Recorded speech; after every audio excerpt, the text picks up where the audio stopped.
Now, I think we've got now coming up Dr. Rachel Hay from James Cook University on the topic of adoption of AgTech for rural, regional and remote communities. Do we have you, Rachel? We do, but we're playing a pre-recorded presentation because we had to hightail it out of Darwin, and we're just going to join you back for the Q&A. Fantastic. We've got William here as well. So William's actually the main presenter. Just some changes from the original app. Good afternoon, everyone. I'm William Harrington, a JCU PhD student and also CEO of Wi-Sky Queensland, which is a small wireless ISP based at Richmond, about halfway between Townsville and Mount Isa. And I'm here with my supervisor, Dr. Rachel Hay, also from JCU. Christy Sparrow, who is the co-founder and chief admin of the Better Internet for Rural, Regional and Remote Australia, can't be with us today, unfortunately, but we'll be drawing on BERS knowledge and data to talk about the state of play in rural, regional and remote Australia and what that means for tech adoption. Just because they build it doesn't mean that they'll come. So first, let's take you on a journey from where we have been. So in 2016, as part of the BER team, we first presented data from the Regional Internet Access Survey. And back then, we were worried about the bush being lagging behind, or not only in technological infrastructure, but also in economic and educational resources. And we knew that having access to the outside world through the internet would benefit rural, regional, remote areas by overcoming geographic isolation for business and education, promoting access to the resources and opportunities, and encouraging social interactions and community engagement. And we hoped that it would provide solutions to outmigration, increase production, or at least make rural jobs easier and stimulate the rural economic development. Back then, there were very few connectivity options available for AgTech, and we had an interim satellite that was congested, and we pretty much had no choice of who our provider was, and overall it was very, very expensive. So what does rural connectivity look like now? We have a patchwork quilt of connectivity options, so there's lots of them. They're kind of all over the place. They're pretty, but that's made it harder for people to navigate those options, to know what connectivity they can access, which providers to choose, what speed tier or data limits will suit their needs, and what price to pay or contracts to use. So we now need to know so much more just to get online. We haven't given consumers the tools to be able to understand their needs and wants with regard to connectivity. Therefore, even with the best available connection, there will still be connectivity literacy issues. Also, there's no independent advice or education to help consumers understand connectivity and to get connected and stay connected. BER has been providing technical help desk and advocacy on a volunteer level for the last 7 years in this space, and they successfully advocated for the now up and running Regional Tech Hub. So why are we still having problems? Well, no connectivity solution is perfect, and there's still lots of reasons that are human, technology and policy related. There are still problems logging faults and long repair times as customer service varies dramatically between suppliers, and there's lots of variability in the advice that's given. There's misinformation and disinformation coupled with a lack of education and awareness around getting connected online. It's so confusing to choose because consumers don't understand what's out there. So for example, Sky Muster is much more confusing because there are several providers with different plans. Some you can change your plan, choose a data block, or you can choose Sky Muster Plus, which is unlimited everything except for streaming and VPN. And changing to a fibre to the premise or using different technology will be no different. The issues will still be the same. So how do consumers find plans that suit their needs? So if we use electricity or water, for example, I don't need to know anything to get an electricity bill or my water turned on. And if the power or the water turns off, I just call one person and they come and fix it. But for tech, we have to do so much more over many technologies. So it's not only our internet connection, but everything that adds on. And we have to first troubleshoot it ourselves, then we have to ring someone, wait a long time, help people understand that rural is not the same as the city, and go through a whole myriad of steps before we can actually get help. So we have used Sky Muster as an example here, but we just want to make it clear that this is the same for all types of connection. And there's a lack of independent comparison for sites for internet connectivity, and there's no gold standard technology. Huge investments in connectivity infrastructure mean now that the question is no longer, can I get connected? However, it's still not straightforward. Ironically, this increased choice means that getting connected is more confusing than ever. This itself has created a higher barrier of entry. Regional people are more vulnerable because they don't often have a choice of more than one technology, and in many cases, the neighbours aren't right beside them to be able to ask. There are some mobile technicians, such as computer repairers, but the quality of their rural connectivity knowledge and their workmanship varies, and they're not always reliable. A good example is one Burr member recently paid somebody 5 hours for 5 hours work to fix something that ended up being a network problem at their provider end. There is also a fatigue around staying connected, with users not having the energy to complain, so they end up just putting up with the service that they have rather than looking for a solution. Or it may simply be that they're not interested in technology but have to use it, and this also contributes to the fatigue. So despite this huge investment being made to improve connectivity, almost none of it has been spent on digital literacy. There is a lack of independent advisors or groups that are there to help discuss the pros and cons of different connectivity solutions and ag tech devices. People understand that they need these, but where do they go to get this? And how do they find out what is the best solution that is fit for their purposes? Ultimately, at the moment, they're forced to go to the technology providers themselves, but these providers, being commercial businesses, are also less likely to provide independent and objective advice. So this problem extends from individuals all the way up to businesses and then on to local and even state and federal governments. How does a local government make a decision that it will affect the future of their community if they can't get clear and independent advice? And again, ironically, all of this choice adds up to another barrier to the adoption. So there are also many technical challenges to improving connectivity in regional and remote Australia. And one of the big ones is backhaul. And there's many reasons for this. One of the main ones is availability. Often in many places, there isn't much backhaul available or much capacity available. And even if there is, knowing that it's there can be quite difficult. And the backhaul that's typically available in regional and remote Australia is also extremely expensive because there's no competition. It's a double whammy. In addition, spectrum is another technical problem, a technical challenge. And spectrum basically is the different radio frequencies that are used to communicate wirelessly. Compounding these issues, regional providers are also finding it nearly impossible to access the skilled staff that they need to run their businesses, with poor connectivity contributing to the vicious self-perpetuating cycle of loss of people in regional areas, which then leads on to a loss of services. Some researchers have referred to this as the brain drain. So what do we need for the future? The information around at the moment is confusing, and it's about to become even more confusing as new technologies are launched. How do we sift through the hype? For example, how does a community go from satellite to fibre to the premise? Consumers will still not have the skills to pick a plan, a speed tier, a provider, whether they need what does in-home Wi-Fi mean, how to maximise video conferencings, like what headsets to use, do I need a better router? And there's still maybe issues in accessing customer support around this. So when we think about place-based solutions, the government's role in connectivity grants is transforming local business, it's giving scale, and it's providing access like we've never had before, and it's really super exciting.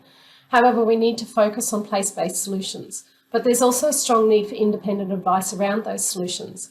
Australia needs to consider the tyranny of distance and low population density as well.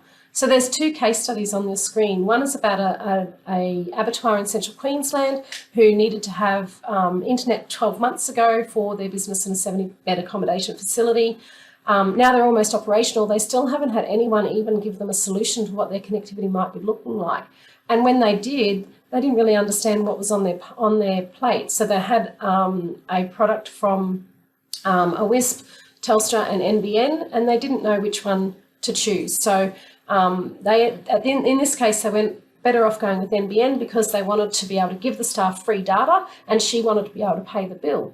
But if they chose Telstra or a WISP, how would they choose that? All WISPs aren't like Wills. He looks after his customers. What happens if that WISP is new or inexperienced? Who's regulating that, the products that they supply? So we need to think about this. The second case study is for a tourism product that hasn't got internet connectivity currently. So how do they get connectivity? How does the government know if the NBN satellite hotspot is better than the Telstra mobile Wi-Fi or a WISP? How do they know which one's going to be adequate? There's no independent advice for them to find this information out. So in this case, the solution might be Telstra because we can use the mobile network and create a Selfi hotspot and users pay as part of their mobile plan. If we went with a WISP or NBN, then the local government would have to pay the bill. So in this case, the Selfi is a much better option. So we need more collaboration between states and local government and federal funding opportunities for place-based solutions and between federal departments, so health, education, ag, infrastructure and communications, to make place-based solutions work. Another way to improve connectivity is to encourage competition. A lot of people forget that Telstra and NBN aren't the only game in town. And there's many examples of carriers offering services that fill the gaps that large carriers aren't interested in. I'll give you one example that I've seen from our business, and that's Cloncurry. Cloncurry's near Mount Isa, northwest Queensland. And there's a railway that runs through the top third of the town. Because of the deployment of the NBN, only residents south of that railway, which is about 2/3 of town, have access to some form of fixed line service. The remainder of the community has been told, no, you're only going to get satellite. So that was an opportunity for a place-based solution to solve this issue or provide alternate connectivity to that part of the town. But the current connectivity environment means that the commercial reality of providing these services in regional and remote Australia is actually really difficult for these carriers because you're effectively competing against a government subsidised service, and as a result, it's impossible to compete with the NBN on price. So these carriers are also generally locked out of contracts to provide services to key facilities in communities, such as schools and hospitals, due to statewide procurement contracts. Were these alternate providers given an opportunity to service these facilities, it would provide these providers with a much needed economy of scale and in most cases result in the facilities themselves receiving a better service. A great example is a school in Richmond. There's about 30 or 40 students, I think there might be a few more. If more than 2 or 3 of them get on the e-learning services in the computer room, it grinds to a halt and it's unusable. So in addition, a total reliance on the NBN is also a sovereign security issue, as all of our eggs are in the one basket. Fortunately, the challenges of connectivity has been recognised by all 3 layers of government, with a significant amount of funding being spent on programs such as the Regional Connectivity Fund, of which the next round will have a Northern Australian focus, which is absolutely fantastic. There are also other programs, just to name a few, including the Regional Black Spot Program and the NQ Telecommunications Energy and Improvement Grants. There are also various government-owned corporations, such as Queensland Capacity Networks, or QCN. And all of these are trying to do their part to improve connectivity. But unfortunately, there is no one big picture view for all of these projects and programs. And the best analogy that I've heard for this is that the current system is effectively like scattering confetti. Another challenge is that the rollout of the NBN can seem very arbitrary, with decisions being based on the cost of deployment rather than on social benefits. And better spectrum management, including a use it or lose it policy, will also help encourage competition. In addition, more effort needs to be put into digital literacy and education. And the education needs to be at all levels. And a case in point are local governments, as we mentioned before.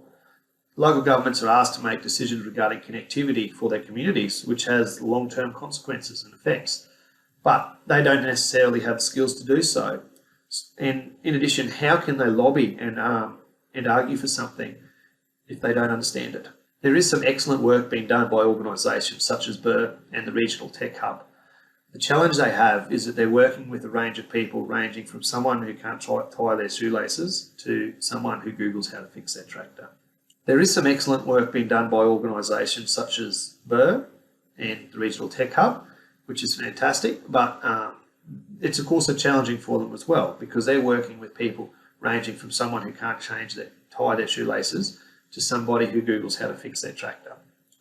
In addition, we need a network of independent advisors, and one example of a project that's been put together is by Dr. Rachel Hay here beside me, who has a proposal for technology adoption officers, which would give small communities access to place-based connectivity solutions and advice.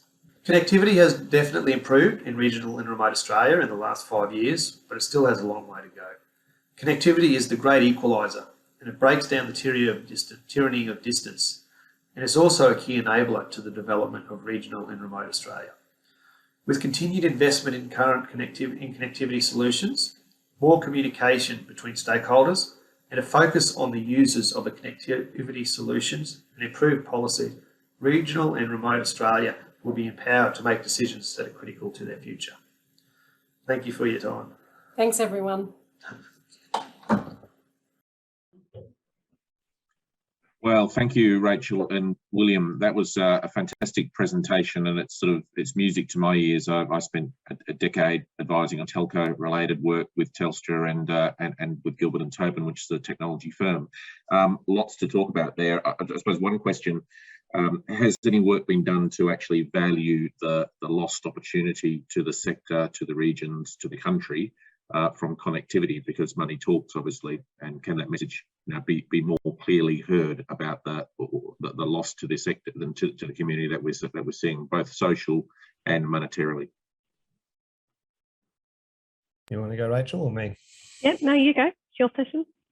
That's a great question. There is obviously there's a lot more work to be done in that area. I mean, everyone recognises that poor connectivity means that people want to leave these communities or don't have access to the same services, and the government recognises this and they're trying to do something about it. But yeah, there's a lot more work to do. Right.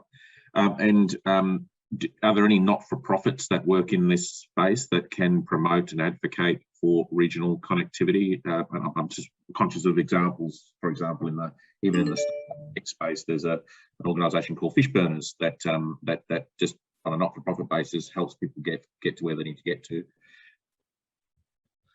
Yeah, absolutely. There's some fantastic work being done by the Burr Group, founded by Christy Sparrow, or co-founded by Christy Sparrow, and that's also led to the Regional Tech Hub as well. So that, so there are a few not-for-profits, but there needs to be a lot more work done. Okay. And I suppose I'm conscious that it is doable. I've got parents in their 70s and 80s, and I'm aware of people who have parents in their 90s that are using technology now that didn't exist only a short time ago. Yeah, no, that's exactly right. And my grandfather was the same. He never used a computer till he turned 70, and within a couple of years, he was scanning files, emailing them, buying shares, everything. So, but that was because he had some help. That was a big thing. Yeah, and that seems to be the key point, is helping people get up that curve as quickly and cheaply as possible. And we can't expect carriers to talk about other people's offerings. It's not their business to do. Yeah, that's right. So it's really difficult. And I think that digital literacy is going to be critical, because people don't know what they're missing out on. How can they advocate for it? Absolutely. Well, that was really great. Any other sort of closing comments before we close this session? Because I think we've come up against time. Rachel, anything you'd like to sort of focus on? I actually just got kicked out and brought back in again because my connection was bad, so I missed everything. So I'll let Will close up if he can. Sure.